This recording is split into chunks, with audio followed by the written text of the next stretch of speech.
What is up, everyone? Welcome back to another video. It is free hit week. Here is my blank game week 32 team selection.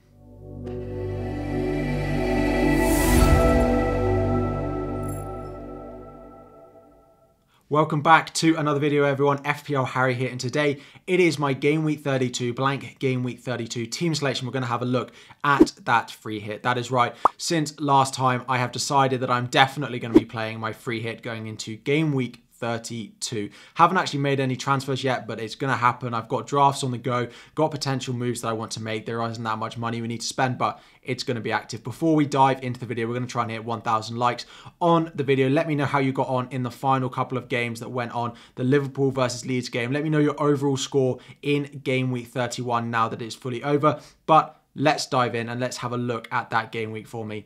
I don't want to bang on about it. Well, actually, I do a little bit. Let's have a talk about how game week 31 went for me. It was a crazy, crazy game week, as I'm sure you may have seen. And if you haven't seen, I scored a massive 95 points. I was ranked 15,000 in the world for game week 31. I was expecting a very bad game week. I didn't have the likes of Harry Kane, Bukayo Saka, Jack Grealish in there, or Martinelli. And I was expecting a bad game week. However, one man in particular, Dominic Solanke, came in for me with a 15-point haul. We also had the returns from Ollie Watkins. We had the returns from Erling Haaland as well. Plus, the new transfers in, Trent Alexander-Arnold and Mo Salah coming in with monster hauls for me as well. Moved me from 1,040th in the world to just 263rd. I'm absolutely buzzing. I'm over the moon. Happy to be on free hit in game week 32 as well to hopefully get another green arrow.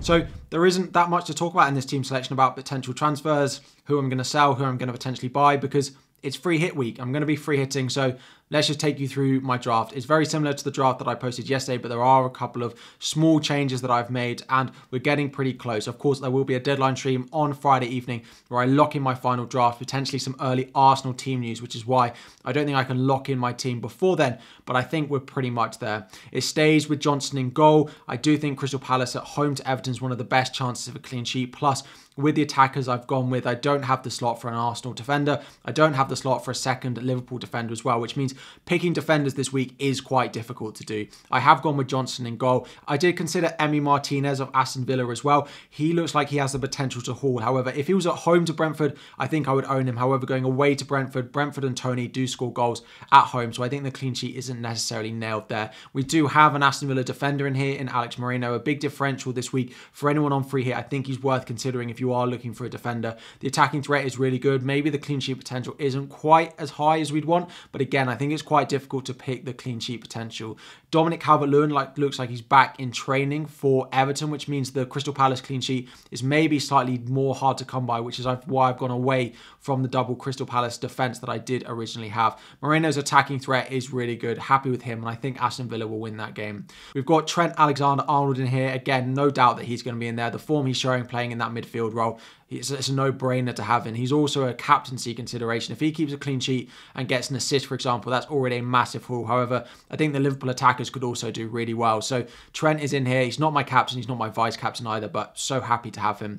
The change that we've made in defence, Trippier comes in place of Mitchell. Seeing Calvert-Lewin back in training, not really loving the sort of explosivity of that Crystal Palace defence, does mean that I'm going with a different defender in here. I am going with Trippier. Do I think he's going to keep a clean sheet? Maybe not. Probably not, but he does of course have the attacking threat combined with that clean sheet potential, plus the ownership of him is going to be really high even for those not on free hit as well. So given that I'm not that confident of a Crystal Palace defensive return with Mitchell, with Guehi, with Anderson, I have opted for a little bit of a safer option here in Kieran Trippier, who I actually think is probably predicted to score more points than Mitchell is this week.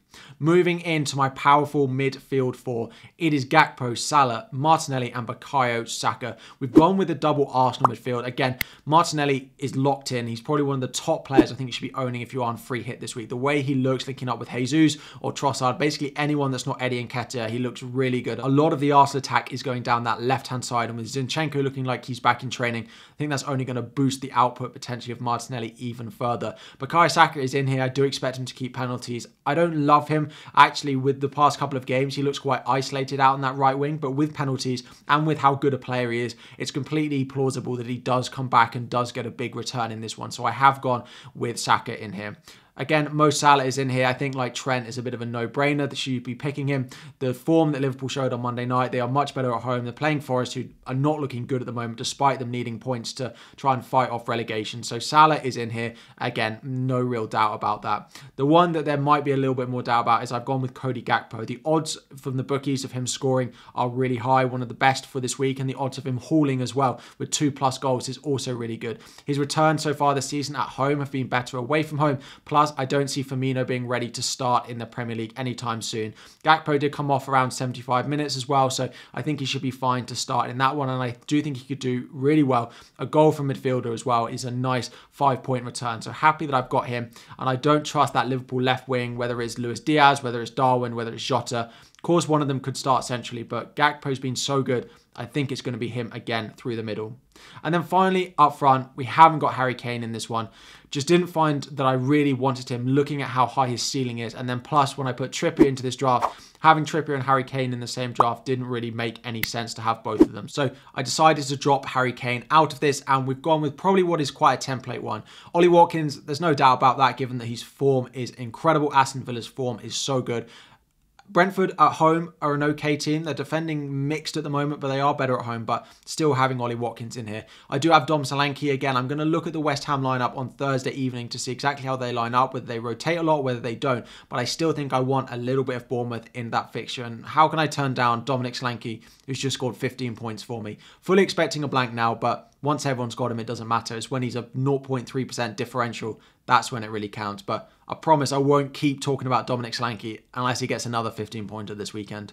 Gabriel Jesus is in here. Now, Jesus is actually a player I'm a little bit concerned about. I think there's an okay chance that he gets subbed early on in the game if they're comfortable, because they do have Manchester City on the Wednesday in Gameweek 33. So that's not that big a turnaround. And given that he's coming back from injury, he's had early subs in the past couple of games as well. I do think there's an okay chance that he doesn't necessarily play the full game. However, the chances of him scoring in this one is really good, and I have found space with him in my team. So that is my starting lineup. On the bench, we've got Iverson as the cheap keeper, Eze first sub. I wish I could find a place in my lineup for Eze. I am considering dropping one of the Arsenal players or the Liverpool midfielders down into defence and dropping Trippier and going and just starting Eze. I love the likes of Eze and Elise going into this week, but I just couldn't find space with them. Let me know if you would start him. If you would you go for an Arsenal defender, a Liverpool defender, or what you would do going into this week? Mitchell is also on the bench, so he was in my previous drop. He's dropped to the bench now that I've got Trippier.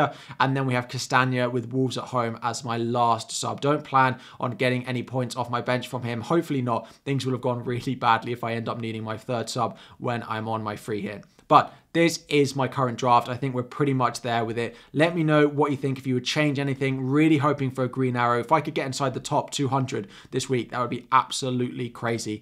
Drop any questions you have in the comment section down below. Again, reply to all the questions that you have for the first hour of every single video, and plenty after the first hour as well, so don't feel like you can't leave them, but guaranteed in the first hour. Thank you so much for watching. Again, we're going to try and hit 1,000 likes on the video. Good luck in Game Week 32 when it does come around, and I'll be back again very soon.